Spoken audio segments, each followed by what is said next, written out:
नमस्कार दोस्तों, मैं विकास मल्होत्रा स्वागत करता हूं आपका लाल किताब एस्ट्रो सेंटर चैनल पर। दोस्तों, हर महीने में अमावस्या की तिथि पड़ती है और अमावस्या की जो तिथि होती है वो पितरों के श्राद्ध कर्म के लिए, पितरों का तर्पण करने के लिए बहुत उपयुक्त होती है। लेकिन आषाढ़ माह में पड़ने वाली अमावस्या की तिथि बहुत खास है। अगर इस दिन आप पितरों का पूजा पाठ करते हैं, स्नान करके पितरों की पूजा करते हैं, तर्पण देते हैं, पितरों के निमित्त कुछ दान देते हैं, तो अत्यधिक लाभ होता है। अब ये जो आषाढ़ मास की अमावस्या है, इसके बारे में कन्फ्यूजन लोगों में बहुत है कि क्या वो 28 जून को मनाई जाएगी या 29 जून को मनाई जाएगी। क्योंकि अगर आप पंचांग के हिसाब से देखें तो आषाढ़ अमावस्या की तिथि का प्रारंभ 28 जून दिन मंगलवार प्रातःकाल 5:53 से होगा और अमावस्या तिथि का समापन जो होगा वो 29 जून को दिन बुधवार को सुबह 8:23 पर होगा। अब अगर आप उदया तिथि के हिसाब से देखें तो अमावस्या की जो तिथि पड़ती है वो है 29 जून। लेकिन अमावस्या वो रात होती है, वो काली रात, जहां पर चंद्रमा क्षीण हो जाता है, चंद्रमा अपना बल खो देता है। क्योंकि सूर्य और चंद्रमा जब साथ साथ होते हैं तब अमावस्या होती है। तो जो उपाय हमें शाम के समय करने होते हैं, उन उपायों के करने के लिए हमें अमावस्या तिथि जब चल रही हो वो उपयुक्त रहती है। तो अब इसका सॉल्यूशन क्या है? जो भी उपाय आपको स्नान आदि से लेकर करने हैं वो उपाय आप 29 जून को करें, दिन बुधवार को सुबह के समय। क्योंकि सुबह के समय जब आप तर्पण देंगे, स्नान आदि करेंगे, पवित्र नदियों में स्नान करेंगे तो उसका लाभ ज्यादा होता है। लेकिन अमावस्या पर और भी बहुत सारे उपाय किए जाते हैं। जैसे अगर आपने पितरों के निमित्त कुछ दान देना है तो अमावस्या जब चल रही हो शाम के समय, तो उस समय पर दान निकाला जाता है। या शाम के समय दीपक जलाना है पीपल के पेड़ के पास। तो ये जो सब उपाय करने हैं वो सब उपाय आपको 28 जून को करने चाहिए, क्योंकि उस समय शाम के समय भी अमावस्या चल रही होगी। 29 जून को सुबह 8:23 पर अमावस्या खत्म हो जाएगी तिथि। तो अगर पवित्र नदियों में स्नान करने की बात है तो वो 29 जून को करें। अगर आपने कोई व्रत रखना है, आपने पूजा करनी है, शाम के समय दीपक जलाना है, वो सारे के सारे उपाय आप 28 जून को करें। और दोस्तों, एक बात और चीज है, कुछ ऐसे उपाय होते हैं जिन उपायों में आपका ना कोई बहुत ज़्यादा समय लगता है, ना ज़्यादा आपका एफर्ट लगता है। तो ऐसी स्थिति में जब भी कोई कन्फ्यूजन हो तो सबसे अच्छा सेफ ये रहता है कि आप दोनों दिन वो पूजा करें। तो ताकि आप जब पितरों का ध्यान करते हुए कोई पूजा 28 को भी करेंगे, 29 को भी करेंगे, तो आपको ज़्यादा फल मिलेगा। बाकी अगर टेक्निकली बात करी जाए तो मैंने आपको बता दिया कि शाम के समय के जो भी उपाय हैं, दान हैं, व्रत हैं, वो 28 जून को होंगे यानी मंगलवार को। पवित्र नदियों में जो स्नान करना है वो 29 जून को होगा। अब आप स्नान 28 जून को भी करना चाहें तो कर सकते हैं, उसमें कोई दिक्कत वाली बात नहीं है। अब दोस्तों, एक बात और ध्यान रखनी है, 28 जून को जो, जैसा मैं आषाढ़ अमावस्या की आपसे बात कर रहा हूं, इस अमावस्या का इतना बड़ा महत्व है कि गरुड़ पुराण के अनुसार भी अगर आप आषाढ़ अमावस्या का व्रत करते हैं, पितरों के निमित्त दान करते हैं, पितरों का तर्पण करते हैं, तो उससे आपकी जन्म कुंडली में मौजूद जितने भी दोष होते हैं वो भी कम हो जाते हैं। और क्योंकि ये दिन और महत्वपूर्ण इसलिए भी हो जाता है कि इसे हलहारिणी अमावस्या के नाम से भी जाने जाता है। क्योंकि किसानों के लिए ये दिन बहुत खास होता है, क्योंकि किसान अपने सभी कृषि उपकरणों का विधि विधान से इस दिन पूजा करते हैं और वर्षा के देवता इंद्र से प्रार्थना करते हैं कि उसकी कृपा किसानों पर बनी रहे और अच्छी फसल हो। तो ये दिन और ज्यादा महत्वपूर्ण हो जाता है। तो आज के वीडियो में आपके साथ कुछ उपाय शेयर कर रहा हूं। ये उपाय अगर आप करते हैं तो पितरों का आशीर्वाद भी आपको मिलेगा और जो मनोवांछित फल है वो भी मिलेगा। इससे पहले कि आपके साथ उपाय शेयर करूं, आपसे एक विनम्र निवेदन है, अगर आपने अब तक हमारा चैनल सब्सक्राइब नहीं किया तो इसे प्लीज सब्सक्राइब कर दें और बेल बटन को पुश करना ना भूलें ताकि समय पर वीडियोस की नोटिफिकेशन आपको आती रहे।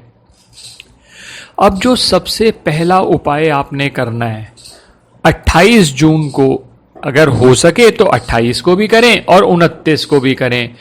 पितरों की कृपा पाने के लिए भगवान शिव को काले तिल थोड़ा सा कच्चे दूध में मिलाकर भगवान शिव का अभिषेक करें और मंत्र बोलेंगे आप, हर हर हर महादेव। जितनी बार ये मंत्र बोल सकें, जितनी बार इसका उच्चारण कर सकें, आपके लिए अच्छा रहेगा। आप और कोई मंत्र आपको आता है भगवान शिव का तो आप वो भी जाप कर सकते हैं, आपकी अपनी श्रद्धा के अनुसार है। तो सबसे पहले तो 28 और 29 दोनों दिन आप इंश्योर करिए कि शिवलिंग पर कच्चा दूध में काले तिल मिलाकर अभिषेक करें। इससे आपका स्वास्थ्य भी अच्छा रहेगा। और पितरों का ध्यान जरूर करें। पितरों के निमित्त जब भगवान शिव को आप तर्पण करेंगे तो उनकी मोक्ष की, उनके आशीर्वाद की आपको प्राप्ति होगी और उनको भी मोक्ष मिलेगा। तो सबसे पहले तो ये कर लिया आपने। अब अमावस्या के दिन पूजन करने का बहुत महत्व है और मैंने आपको बता दिया, आपने ये पूजन जो है 28 जून को करना है, क्योंकि अमावस्या के दिन आसुरी शक्तियां बहुत सक्रिय हो जाती हैं। इसलिए आप पूर्वजों का ध्यान करके उन्हें अर्घ देंगे तो नकारात्मक शक्तियों का विनाश होता है। तो पितरों को प्रसन्न करने के लिए आप एक तो काम ये करिए कि 29 जून को यानी बुधवार के दिन सुबह आपने, जैसे मैंने कहा कि पवित्र नदियों में स्नान करना है, तो पवित्र नदियों में स्नान करिए और साथ ही अंजुलि में जल भरकर सूर्य को अर्घ दें। अगर आप घर से कर रहे हैं तो आप एक तांबे का लोटा ले लीजिए, उसके अंदर नॉर्मल प्लेन जल डाल लीजिए और भगवान सूर्य को अभिषेक करें। और अगर ये संभव हो आपके लिए कि 28 को भी ये कर सकें यानी मंगलवार को भी, तो मंगलवार को भी ये अभिषेक करें अपने पितरों का ध्यान करते हुए। और एक बात ध्यान रखिएगा दोस्तों, अगर 29 जून को आपके लिए ये संभव ना हो कि आप पवित्र नदियों में स्नान कर सकें तो आप ये भी कर सकते हैं, थोड़ा सा गंगा जल ले लीजिए और अपना नॉर्मल जो नहाने का जल होता है उसमें मिक्स करके स्नान कर लीजिए।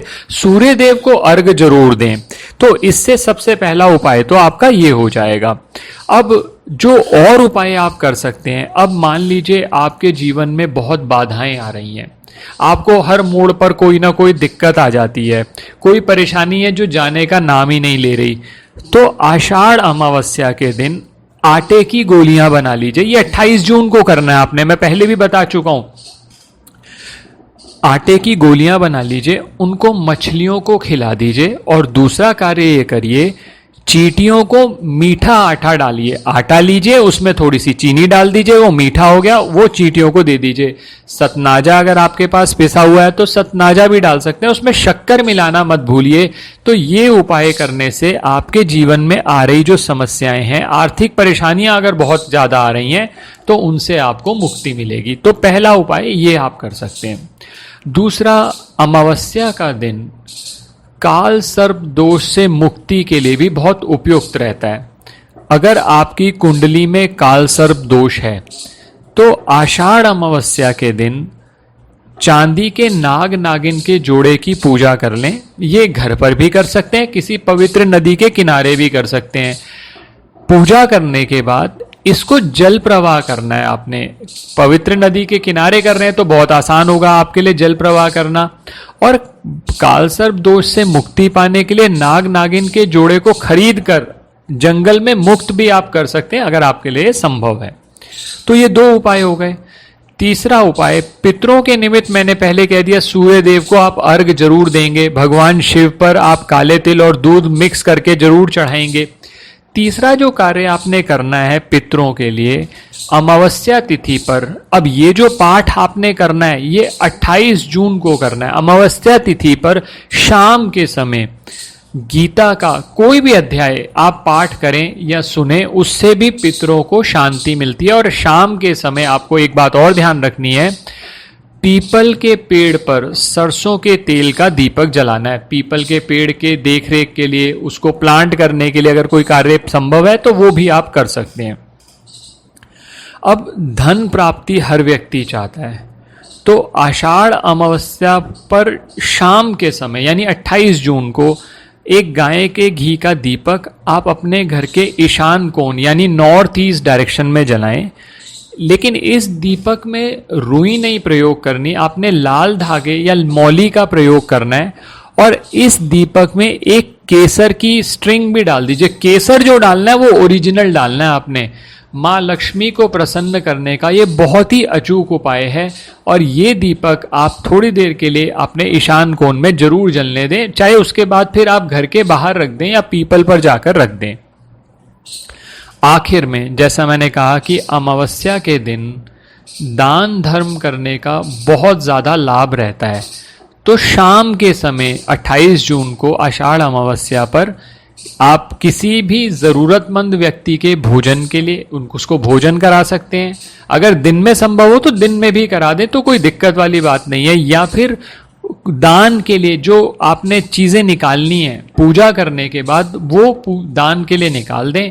आप चाहें तो उसी दिन दान कर दें, नहीं तो अगले दिन दान कर दें।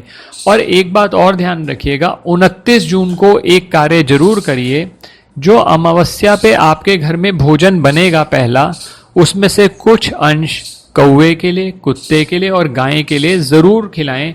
पितर इससे बहुत प्रसन्न होते हैं और अगर वो भोजन ग्रहण करेंगे तो आप ये समझ लीजिए पितरों का आशीर्वाद आपको मिल गया। और ये जो कार्य है आप 28 को भी कर सकते हैं, 29 को भी कर सकते हैं। दोस्तों मैं पहले बता चुका हूँ, अच्छे कार्य करने के लिए मौका ढूंढिए। आप अगर एक दिन एडिशनल रेमेडी कर लेंगे तो आपको फायदा ही करेगा, नुकसान नहीं करेगा। आप इसके लिए निश्चिंत रहें। हाँ, अगर आपको सिर्फ एक ही दिन है तो 29 जून को ये कार्य करना और ज़्यादा फायदेमंद रहेगा। बाकी सारे उपाय आपने शाम के समय के जो उपाय हैं वो 28 जून को करने हैं। आशा करता हूँ दोस्तों आपको ये वीडियो पसंद आया होगा। अगर वीडियो पसंद आया है तो लाइक करें, बाकी लोगों के साथ भी शेयर करें और चैनल ज़रूर सब्सक्राइब कर दें। किसी भी तरह के ज्योतिषीय परामर्श के लिए आप हमारी वेबसाइट पर विजिट करके अपॉइंटमेंट बुक कर सकते हैं, जिसका लिंक डिस्क्रिप्शन बॉक्स में दिया हुआ है। धन्यवाद दोस्तों।